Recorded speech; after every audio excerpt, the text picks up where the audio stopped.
Hello दोस्तों, आप सभी का स्वागत है आपके अपने चैनल शिक्षा अकेडमी पर। तो आज के वीडियो में हम क्लास 10 सामाजिक विज्ञान के सभी महत्वपूर्ण बहुविकल्पीय प्रश्नों को देखने वाले हैं, जो कि आपके बोर्ड एग्जाम 2024 के लिए सबसे ज्यादा महत्वपूर्ण है। क्योंकि फ्रेंड्स, ये सभी के सभी क्वेश्चन मोस्ट रिपीटेड हैं। ये सभी के सभी क्वेश्चन 2018, 19, 20 में पूछा गया है, जो कि आपके इस साल के बोर्ड एग्जाम के लिए बहुत ही महत्वपूर्ण है। तो आइए फ्रेंड्स, वीडियो को करते हैं स्टार्ट। तो अगर आप मेरे चैनल पर नए हैं तो वीडियो को लाइक और चैनल को सब्सक्राइब जरूर करें फ्रेंड्स, और अपने दोस्तों में भी शेयर करें। तो हमें प्रश्न 1 दिया गया है, किस प्रकार की भूमि पर उद्योग लगाना ठीक है। तो हमें ऑप्शन ए में दिया गया है, ऑप्शन ए बंजर भूमि, ऑप्शन बी कृषि भूमि, और ऑप्शन सी वन भूमि, और ऑप्शन डी दिया गया है उपवन भूमि। तो किस प्रकार की भूमि पर उद्योग लगाना ठीक है, तो इसका राइट आंसर हो जाएगा ऑप्शन ए, यानी कि बंजर भूमि फ्रेंड। बंजर ही भूमि पर हम उद्योग लगाएंगे, इसका राइट आंसर हो जाएगा बंजर भूमि फ्रेंड। कृषि भूमि, वन भूमि, उपवन भूमि, इन भूमि पर हम उद्योग नहीं लगा सकते। क्यों? क्योंकि अगर हम वहां पे उद्योग लगाएंगे तो ये क्या हो जाएगा, वन, कृषि, उपवन, ये सभी के सभी को हमें हटाना पड़ेगा। इसीलिए बंजर भूमि ठीक रहेगा उद्योग लगाने के लिए। इसीलिए इसका राइट आंसर हो जाएगा ऑप्शन ए। आइए दूसरा क्वेश्चन देखते हैं। दूसरा क्वेश्चन हमें दिया है, सरकार के राजस्व का सबसे बड़ा स्रोत है। तो हमें ऑप्शन ए में दिया गया है, ऑप्शन ए ऋण, ऑप्शन बी दिया गया है सरकारी कंपनी का लाभ, और ऑप्शन सी दिया गया है कर यानी कि टैक्स, और ऑप्शन डी दिया गया है इनमें से कोई नहीं। तो इनमें से सरकार के राजस्व का सबसे बड़ा स्रोत कौन है फ्रेंड? तो इसका राइट आंसर हो जाएगा ऑप्शन सी कर फ्रेंड, यानी कि कर, टैक्स। टैक्स सरकार के राजस्व का सबसे बड़ा स्रोत होता है। वास्तव में ये सभी सरकार के राजस्व का स्रोत है, लेकिन सबसे बड़ा क्या होता है? टैक्स, यानी कि सरकार को सबसे ज्यादा पैसा टैक्स यानी कि कर से मिलता है। आइए नेक्स्ट क्वेश्चन देखते हैं। प्रश्न 3 हमें दिया गया है, रूस के संसद का नाम। हमें दिया गया है option A Lok Sabha, option B Vidhan Sabha, option C tsar, और ऑप्शन डी ड्यूमा। तो रूस के संसद का नाम क्या है? तो इसका राइट आंसर हो जाएगा फ्रेंड ऑप्शन डी, यानी कि ड्यूमा। तो रूस के संसद का नाम क्या है? ड्यूमा। ये सबसे ज्यादा मोस्ट इंपॉर्टेंट है फ्रेंड, ये सबसे ज्यादा आईएमपी है, ठीक है ना। ये कई बार पूछा गया है, मोस्ट इंपॉर्टेंट है ये। रूस के संसद का नाम क्या है? ड्यूमा है। आइए नेक्स्ट क्वेश्चन देखते हैं। प्रश्न 4 हमें दिया गया है, सन 1919 में चीन में हुई। तो सन 1919 में चीन में क्या हुई फ्रेंड? तो हमें ऑप्शन ए में दिया गया है रक्तहीन क्रांति, ऑप्शन बी दिया गया है साम्यवादी क्रांति, और ऑप्शन सी दिया गया है समाजवादी क्रांति, और ऑप्शन डी दिया है सुधार क्रांति। तो सन 1919 में चीन में कौन सी क्रांति हुई थी? तो इसका राइट आंसर हो जाएगा फ्रेंड ऑप्शन बी, यानी कि साम्यवादी क्रांति हुई थी। सन 1919 में चीन में कौन सी क्रांति हुई थी? साम्यवादी क्रांति हुई थी। आइए फ्रेंड्स नेक्स्ट प्रश्न 5 हमें दिया गया है, बीएमआई का पूरा नाम। तो ऑप्शन ए में हमें दिया गया है, हमें बीएमआई का पूरा नाम बताना है। ऑप्शन ए में हमें दिया है A body measurement, option B index body measurement, और option C body mass indicator, और ऑप्शन डी दिया गया है बॉडी मास इंडेक्स। तो बीएमआई का फुल फॉर्म क्या होता है फ्रेंड? तो इसका राइट आंसर हो जाएगा ऑप्शन डी। क्या होता है? Body mass index. बीएमआई का पूरा नाम बॉडी मास इंडेक्स। बी से बॉडी, एम से मास, और आई से इंडेक्स, बॉडी मास इंडेक्स है, ठीक है फ्रेंड, ये इस तरीके से। तो इसका ऑप्शन डी राइट आंसर हो जाएगा। प्रश्न 6 हमें दिया है, मध्याह्न भोजन में दिया जाता है। तो मध्याह्न भोजन में क्या दिया जाता है फिर? ऑप्शन ए में हमें दिया है दाल चावल, ऑप्शन बी उच्च गुणवत्ता युक्त पौष्टिक आहार, और ऑप्शन सी दिया है दूध फल, और ऑप्शन डी दिया गया है आवश्यक भोजन।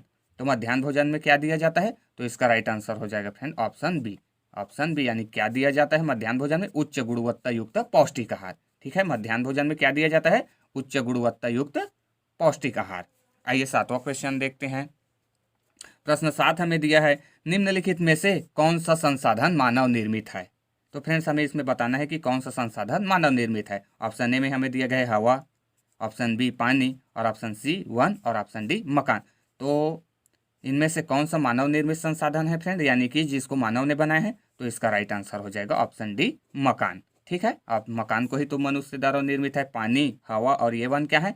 ये प्राकृतिक संसाधन है फ्रेंड, ये प्राकृतिक पहले से ही बना हुआ है, और इस मकान को हम बनाए हैं मानव, तो ये क्या हो जाएगा? मानव निर्मित संसाधन हो जाएगा, ठीक है। तो इसका ऑप्शन डी राइट आंसर हो जाएगा।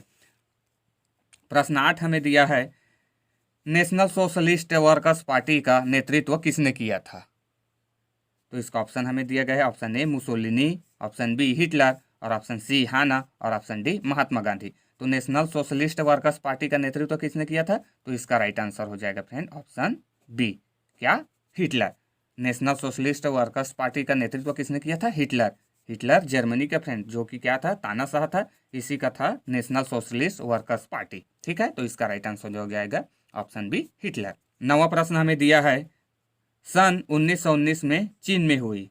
इसे 2 बार लिख चुके हैं फ्रेंड। ये इसका राइट आंसर क्या हो जाएगा? ऑप्शन बी, साम्यवादी क्रांति। ठीक है ना, इसे देख चुके हैं, ये 2 बार लिखा गया है।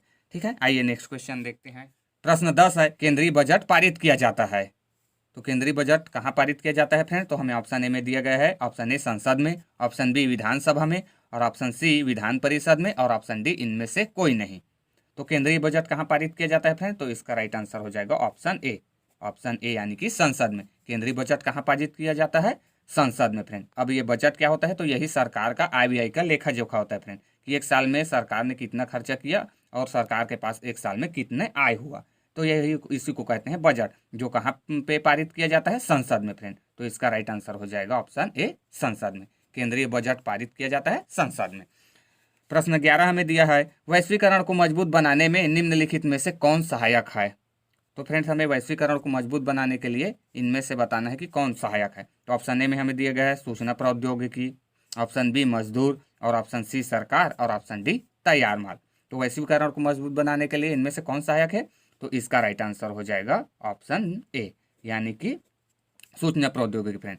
अगर किसी देश का सूचना प्रौद्योगिकी यानी कि इंफॉर्मेशन टेक्नोलॉजी स्ट्रांग है, यानी कि मजबूत है, तो वैश्वीकरण को भी मजबूत बनाने में सहायक है फ्रेंड। इसलिए सूचना प्रौद्योगिकी का सहायक बहुत जरूरी है वैश्वीकरण में। इसलिए इसका आंसर क्या हो जाएगा? ऑप्शन ए, सूचना प्रौद्योगिकी वैश्वीकरण को मजबूत बनाने में सहायक है। प्रश्न 12 हमें दिया गया है, कर्नल नासिर संबंधित थे।